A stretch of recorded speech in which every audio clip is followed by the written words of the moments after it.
विवाह टूटता क्यों है? Why marriage breaks? मैं हूँ astrologer doctor Santosh Sharma, ex wing commander from air force. वह क्षण जब सब कुछ ठीक होते हुए भी कुछ ठीक नहीं होता है। कभी आपने महसूस किया है कि सब कुछ ठीक तो है पर फिर भी कुछ ठीक नहीं है? घर वही है, लोग वही है, रूटीन भी वही है, पर एक अजीब सी खालीपन है। एक अनसर्ड हैवीनेस है संबंधों में। बातें होती है पर बातों में जान नहीं होती है। मुस्कान होती है पर आंखों तक नहीं पहुंचती है। और फिर एक दिन बिना किसी बड़े झगड़े के अंदर का एक आवाज सुनाई पड़ता है आपको, ये रिश्ता पहले जैसा नहीं रहा। यही वो बिंदु है जहां से विवाह टूटना शुरू होता है। ना कोई ड्रामेटिक सीन, ना कोई बड़ा कॉन्फ्लिक्ट, सिर्फ एक एनर्जी शिफ्ट, एक सूक्ष्म परिवर्तन। लोग अक्सर पूछते हैं, सर डिवोर्स का रीजन क्या होता है? मैं कहता हूँ डिवोर्स का कोई एक रीजन नहीं होता है। ये एक प्रोसेस है, एक ग्रेजुअल एनर्जेटिक डिसइंटीग्रेशन का। और इस डिसइंटीग्रेशन को समझने के लिए हमें व्यक्ति के शब्दों को नहीं, उसके ग्रहों को समझना पड़ेगा। आप जानते हैं कि विवाह, मैरिज शरीरों का नहीं, ऊर्जाओं का मिलन है। विवाह को अगर आप सिर्फ एक सोशल कॉन्ट्रैक्ट समझते हैं तो आप उसकी असली प्रकृति को समझ नहीं पाएंगे। ज्योतिष ये कहता है कि नराणाम ग्रह चेष्टानाम परिणामो जगस्थिति। मानव जीवन ग्रहों की चेष्टाओं का परिणाम है। इसका अर्थ यह है कि आप जो महसूस करते हैं, जो सोचते हैं, जो करते हैं, सब कुछ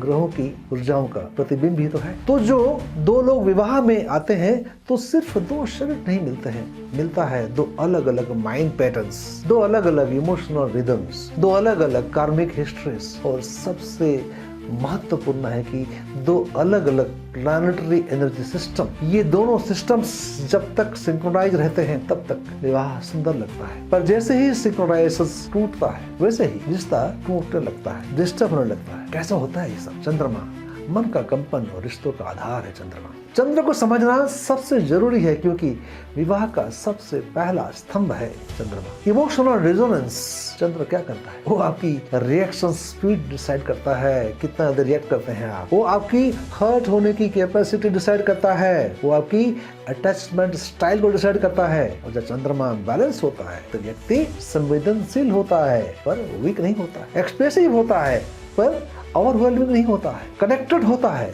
पर डिपेंडेंट नहीं होता है। पर जब चंद्रमा एफ्लिक्टेड हो जाता है तो क्या होता है? तो एक अजीब सी इमोशनल फ्रेजिलिटी आ जाती है। व्यक्ति छोटी छोटी बातों को एम्पलीफाई करता रहता है। एक सिंपल स्टेटमेंट, तुमने मुझे कॉल क्यों नहीं किया, ये सिर्फ एक सवाल नहीं है, ये बन जाता है तुम मुझे इम्पोर्टेंस नहीं देते हो, तुम्हें मेरी परवाह नहीं है। और यहीं से मिसअंडरस्टैंडिंग का चक्र शुरू हो जाता है कि मिसअंडरस्टैंडिंग शब्दों से नहीं, परसेप्शन से होती है, और परसेप्शंस को कंट्रोल करता है चंद्रमा।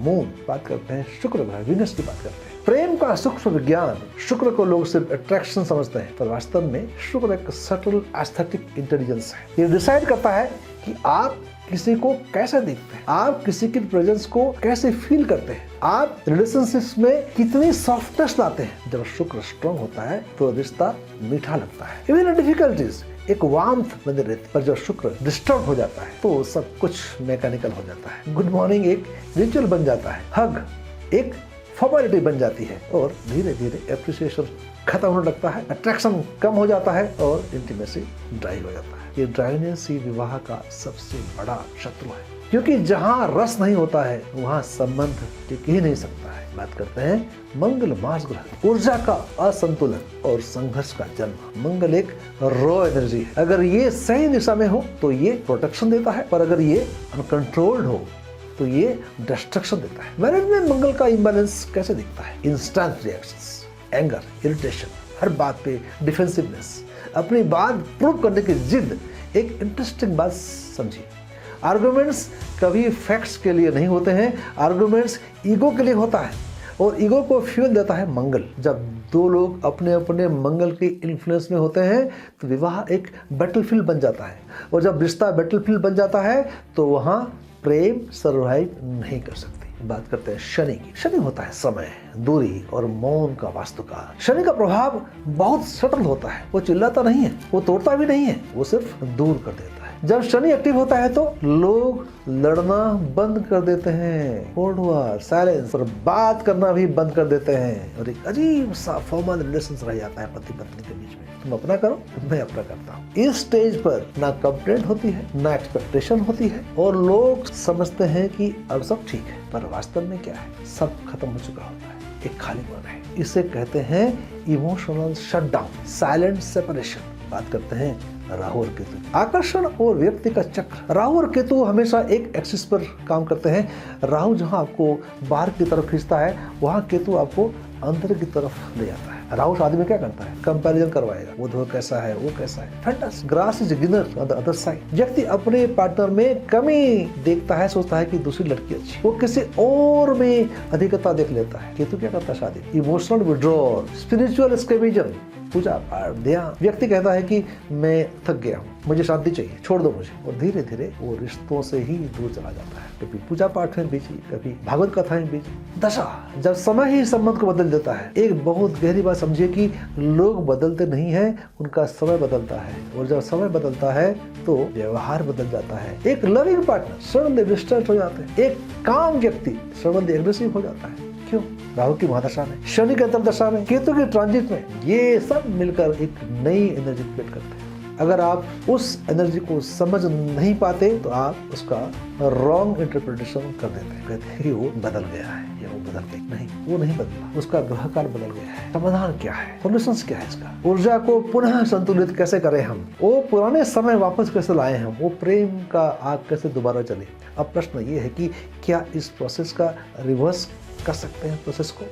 मेरा उत्तर है हाँ, कर सकते हैं, पर सिर्फ समझने से नहीं, साधन से। क्या साधन की बात मैं कर रहा हूँ? सबसे पहले rudraksha, dynamic polarity and bioelectrical connections. Rudraksha एक सीड नहीं है, ये एक एनर्जी डिवाइस है। ये काम करता है नर्वस सिस्टम, एंडोक्राइन ग्लैंड्स पर, ऑरा फील्ड पर। अगर आप सही रुद्राक्ष पहनते हैं तो आपका रिएक्शन पैटर्न चेंज हो जाता है, आपका इमोशनल रेस्पॉन्स स्टेबल हो जाता है। 2 मुखी रुद्राक्ष, 2 मुखी इमोशनल बॉन्डिंग के लिए। मून 7 और 13 मुखी रुद्राक्ष रिलेशनशिप को हार्मनी पैदा देता है।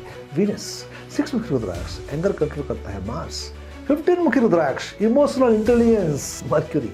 और 17 मुखी रुद्राक्ष स्टेबिलिटी एंड फोर्साइटनेस, सैटर्न। 9 मुखी रुद्राक्ष राहु कंट्रोल, और 8 मुखी रुद्राक्ष केतु बैलेंस। जब बातें करते हैं, जेमस्टोन की बातें करते हैं, रत्न की बातें करते हैं, इसे कहते हैं ऊर्जा का प्रवर्धन, एम्प्लीफिकेशन की बात मैं कर रहा हूँ। जेमस्टोन्स एम्प्लीफाई करते हैं, इसलिए गलत सिलेक्शन रहेगा तो आपको गलत ग्रहों को एम्प्लीफाई करेंगे, आप परेशानी फंस जाएंगे और फिर प्रॉब्लम बढ़ जाएगी आपकी। इसलिए मैं हमेशा कहता हूँ कि जेमस्टोन पहनना एक फैशन नहीं है, एक साइंटिफिक डिसीजन है। उचित परामर्श के बाद ही पहने। तो जैसे आयुर्वेद की बातें करें तो शरीर के माध्यम से मन को संतुलित करना, आयुर्वेद ये कहता है कि शरीर माध्यम खलु धर्म साधन, मतलब शरीर सही होगा तभी मन सही होगा। ब्राह्मी पी सकते हैं, मूंग को काम करेगा, अश्वगंधा वीनस को स्ट्रेंथन करेगा, सीसम ऑयल शनि को ग्राउंडिंग देगा। एक बात बताना चाहता हूँ आखिर में, रिश्ता टूटता नहीं है, ऊर्जा भी करती है। और एक चीज मैं आपको कहना चाहता हूँ कि विवाह टूटता नहीं, विवाह की एनर्जी डिस्टर्ब होती है, और जब एनर्जी डिस्टर्ब होती है तो व्यक्ति उसे संभाल नहीं पाता है, और जब व्यक्ति संभाल नहीं पाता है एनर्जी को तो वो रिश्ता छोड़ देता है। पर अगर आप एनर्जी को समझ लें तो आप रिश्तों को बचा सकते हैं, संभव है, और बदल भी सकते हैं। याद रखिएगा, संतुलितम यत् तत् सुखम, जहां संतुलन है वही सुख है। अगले वीडियो में फिर मुलाकात होगी आपसे। नमस्कार, जय हिंद, जय भारत, वंदे मातरम।